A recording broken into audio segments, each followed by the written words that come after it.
सभी का मेरे चैनल में स्वागत है। आज मैं आपको बताऊंगी मासिक शिवरात्रि व्रत कथा के बारे में। प्राचीन समय की बात है। एक चित्रभानु नामक शिकारी था। वह शिकार करने उसे बेचता और अपने परिवार का पेट भरता था। वह उसी नगर के एक साहूकार का कर्जदार था और अधिक तंगी के कारण समय पर उसका ऋण नहीं चुका पा रहा था, जिससे साहूकार को गुस्सा आ गया और शिकारी चित्रभानु को शिव मंठ में बंदी बना लिया। संयोगवश उसी दिन मासिक शिवरात्रि थी, जिस कारण शिव मंदिर में भजन व कीर्तन हो रहे थे और बंदी शिकारी चित्रभानु पूरी रात भगवान शिवजी के भजनों व कथा का आनंद लिया। सुबह होते ही साहूकार ने उसे अपने पास बुलाया और ऋण चुकाने के लिए कहा। शिकारी चित्रभानु ने कहा, हे सेठ जी, मैं कल तक आपका ऋण चुका दूंगा। उसका यह वचन सुनकर सेठ जी ने उसे छोड़ दिया, जिसके बाद शिकारी शिकार के लिए जंगल में चला गया। किंतु पूरी रात बंदी गृह में भूखा व प्यासा होने के कारण वह थक गया और व्याकुल हो गया और उसी प्रकार वह शिकारी की खोज में बहुत दूर जा चुका था और सूर्यास्त होने लगा तो उसे सोचा, आज तो रात जंगल में ही बितानी पड़ेगी।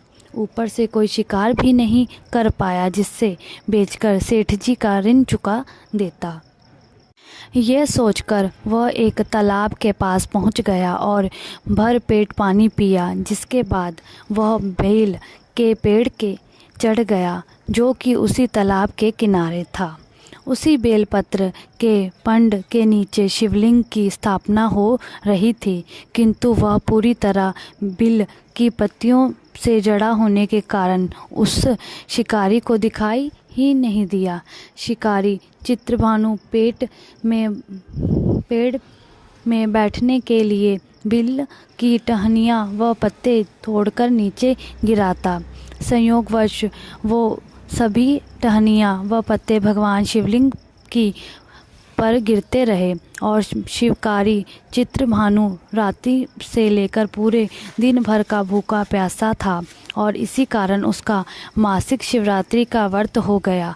कुछ समय बाद उस तालाब पर पानी पीने के लिए एक गर्भवती हिरन आई और पानी पीने लगी। हिरनी को देखकर शिकारी चित्रभानु ने अपने धनुष पर तीर चढ़ा लिया और छेड़ने लगा तो गर्भवती हिरनी बोले, तुम धनुष तीर मत चलाओ, क्योंकि इस समय मैं गर्भवती हूँ और तुम एक साथ दो जीवों की हत्या नहीं कर सकते। परंतु मैं जल्दी ही प्रसव करूँगी, जिसके बाद मैं तुम्हारे पास आ जाऊँगी, तब तुम मेरा शिकार कर लेना। उस हिरनी की बात सुनकर चित्रभानु ने अपने धनुष को ढीला कर लिया। इसके इतने में वह हिरनी झाड़ियों में लुप्त हो गई। ऐसे में जब शिकारी ने अपने धनुष की चिंता चढ़ाई और ढीली करी तो उसी दौरान कुछ बिलपत्र के पत्ते झड़कर शिवलिंग के ऊपर चढ़ गिर गए। ऐसे में शिकारी के हाथों से प्रथम पहर की पूजा भी हो गई। कुछ समय बाद दूसरी हिरनी झाड़ियों में से निकली तो उसे देखकर शिकारी के खुशी का ठिकाना ही नहीं रहा। चित्रभानु ने उस हिरनी का शिकार करने के लिए अपना धनुष उठाया और तीर छोड़ने लगा तो हिरनी बोली, हे शिकारी, आप मुझे मत मारो। मैं अभी शत्रु से निकली हूँ और अपने पति से बिछड़ गई। उसी को ढूंढते हुई मैं यहाँ तक आ पहुँची हूँ। मैं अपने पति से भेंट कर लूँ, उसके बाद तुम मेरा शिकार कर लेना। यह कहकर वह हिरनी वहाँ चली गई। शिकारी चित्रभानु अपना 2 बार शिकारी खोकर बड़ा दुखी हुआ और चिंता में पड़ गया कि प्रातः सेठ जी का ऋण कहाँ से चुकाएगा। जब शिकारी ने दूसरी हिरनी का शिकार करने के लिए धनुष पर प्रत्यंचा चढ़ाई तो कुछ बेलपत्र के पत्ते झड़कर शिवलिंग के ऊपर गिर गए। ऐसे में पूजा का दूसरा पहर भी संपन्न हो गया। ऐसे में अर्धरात्रि बीत गई और कुछ समय बाद एक हिरनी अपने बच्चों के साथ तालाब पर पानी पीने के लिए आई। चित्रभानु ने जरा सी देरी नहीं की और धनुष पर प्रत्यंचा चढ़ाई और तीरों को छेड़ने लगा। इतने में ही वह हिरनी बोली, हे शिवा शिकारी, आप मुझे अभी मत मारो। यदि मैं मर गई तो मेरे बच्चों अनाथ हो जाएंगे। मैं इन बच्चों को इनके पिता के पास छोड़ आऊं, जिसके बाद तुम मेरा शिकार कर लेना।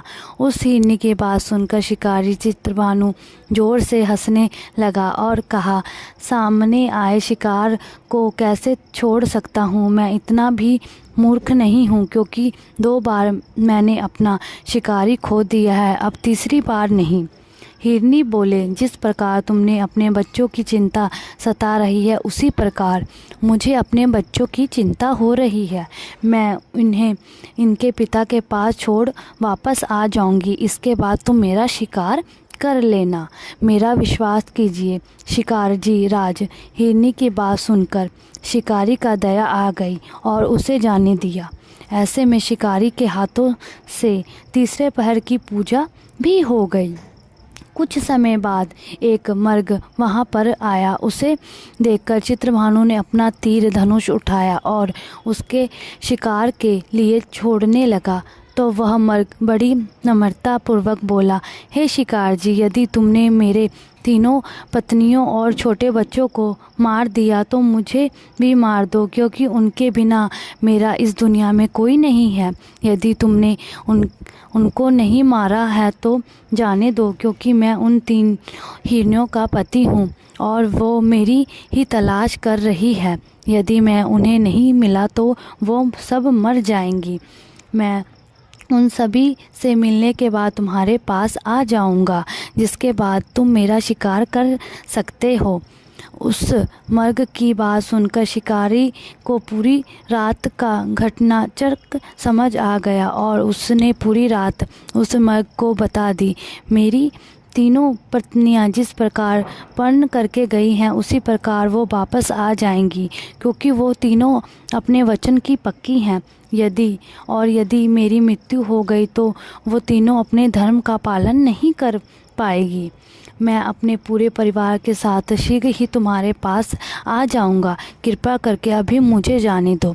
शिकारी चित्रभानु ने अपने उस मर्ग को भी जाने दिया और इस प्रकार अनजाने में उसकी शिकारी से भगवान शिव जी की पूजा संपन्न हो गई।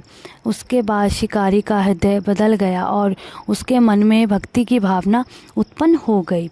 कुछ समय बाद मर्ग अपने पूरे परिवार अर्थात तीनों हिरनी व बच्चों के साथ उस शिकारी के पास गया और कहा कि हम अपनी प्रतिज्ञा अनुसार यहाँ आ गए हैं, अब आप हमारा शिकार कर सकते हैं।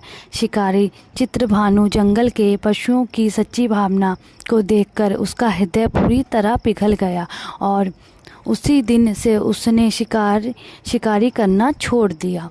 दूसरे दिन प्रात उसे होते ही सेठ जी का ऋण किसी और से उधार लेकर चुकाया और स्वयं मेहनत करने लगा। इसी प्रकार उसने अपने जीवन का अनमोल बनाया। जब शिकारी चित्रभानु की मृत्यु हुई तो उसे यमदूत लेने आए, किंतु शिव दूतों ने उन्हें भगा दिया और उसे शिवलोक ले गए। इसी प्रकार उसे मोक्ष की प्राप्ति हुई। दोस्तों, आज के इस लेख में हमें आपको मासिक शिवरात्रि व्रत के बारे में बताया है। यदि हमारे द्वारा प्रदान की गई जानकारी पसंद आई हो तो लाइक करें और शेयर भी करें और आप सभी का धन्यवाद। आप सभी का मेरे चैनल में स्वागत है। आज मैं आपको बताऊंगी मासिक शिवरात्रि व्रत कथा के बारे में।